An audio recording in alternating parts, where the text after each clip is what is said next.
Welcome Aurists, and welcome to another review. This is the Seiko SRPJ89, and here are the dimensions and specs. It has a case diameter of 36mm, a lug-to-lug of 44.4mm, a lug width of 18mm, and a thickness of 12.5mm. It has 100 meters of water resistance with a push-pull crown and 41 hours of power reserve thanks to its 4R36 caliber. Taking a look at the dial, the SRPJ89 sports a dark green color with a sunburst finish. It's vibrant in the sun and showcases light and dark hues of green thanks to the way the sunburst ray highlights the dial. In the shade and under low lights, the dial takes on a more muted appearance. The absence of the sunburst ray creates a more consistent color throughout the dial and gives it a flat, dark green look, a stark contrast to how it looks once light hits it. Although the green is a darker shade, it still provides a nice pop of color, especially when the sunburst ray reveals itself. It's like the dial comes to life, like that ray is illuminating the dial itself. Having that darker tone also gives the watch an understated look, allowing it to fit into formal settings while still having a casual edge. Now, yes, the green is the main draw of the watch, but the dial has a lot more going on when you take a closer look. Its dial has the layout of a Type B Flieger, giving you a clear 5-minute scale on the outer segment as well as an hour scale on the inner segment. Interestingly, the hour scale is done in a grey colour, a small detail which helps to open up the small dial. Its darker tone, compared to the white outer numerals, doesn't draw your attention. It's there, but kind of blends in with the dial and matches well with a ring which separates the two elements. This inner ring is thin and polished and really gives the dial a special touch that separates it from the typical printed ring. This was a great move by Seiko, as its neutral tone works in conjunction with the inner numerals to give an illusion of more space and just makes it seem less busy than it is. Not only that, it adds a pop of flash and extra point of interest and dimension when we look at the watch. Just like that ring, the hands are polished in a syringe-like structure and filled with lume.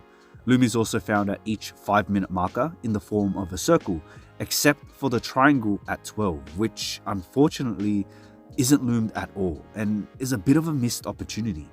The lume itself is also quite weak, and I was honestly expecting it to be much brighter based on my past experience with Seiko. Just don't expect too much from it. Protecting the dial itself is a hardlex crystal, not the most scratch resistant, but so far I haven't had any issues with Seiko's hardlex crystals, so fingers crossed. The case is what you'd expect at this price point from Seiko. It's simple, with brushing on the top side and accented with polished flanks and bezel.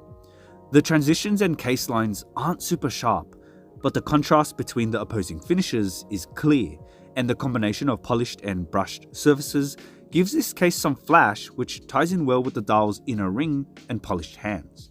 It incorporates drilled lugs for easy strap changes.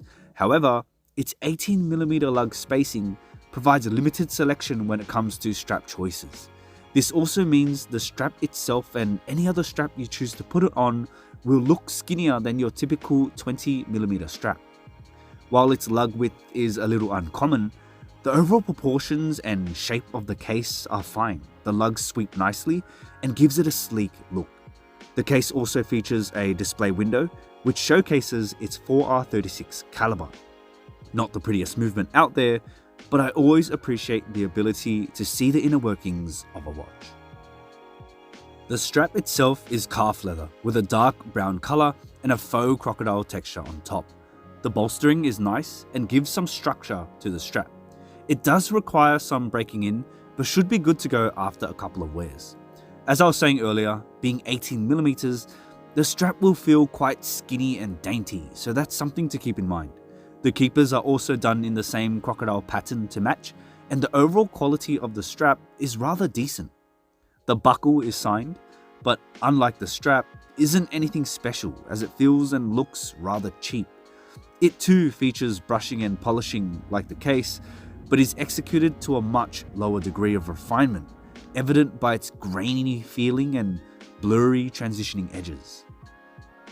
On wrist, the watch wears well, which is to be expected from its compact size. However, it can feel a little tall at times, given its height to diameter ratio.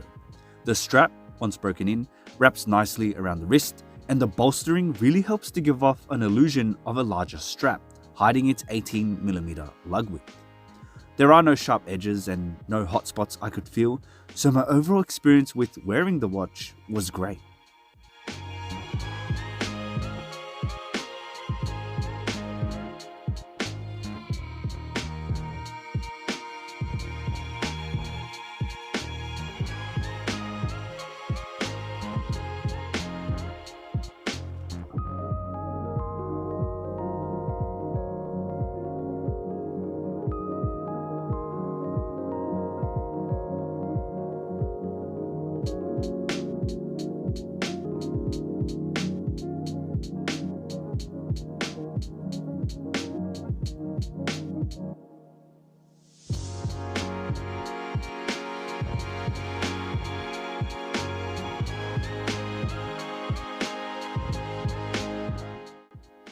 While the dial layout is one of a Flieger, I can't help but get a field watch sensation when I look at this timepiece. There's the combination of lume plots and syringe style hands which evoke field watch design, and the green dial in combination with the brown leather gives off a forest and earthy theme. The two components complement each other well, and you can't really go wrong with a brown strap and a green dial. Overall, the SRPJ89 is a decent watch. It had the potential of being better with its incredible dial and familiar case, but is let down by obvious cost-cutting elements like its crystal and buckle. It is, however, an affordable timepiece, and you could probably find it far less than its retail price. I'm glad Seiko opted for a 36mm size when releasing this watch, as it allows for a wider range of wearers, and I hope to see Seiko continue this trend. What are your thoughts on the watch? Let me know in the comments below. If you own the watch or you've spent some time with it, share your experience as well. If you have any questions about the watch or anything in general, feel free to leave your questions and I'll do my best to answer them. Thank you for checking out the video. If you liked it, give it a thumbs up and consider subscribing for more watch content. I'll see you in the next one.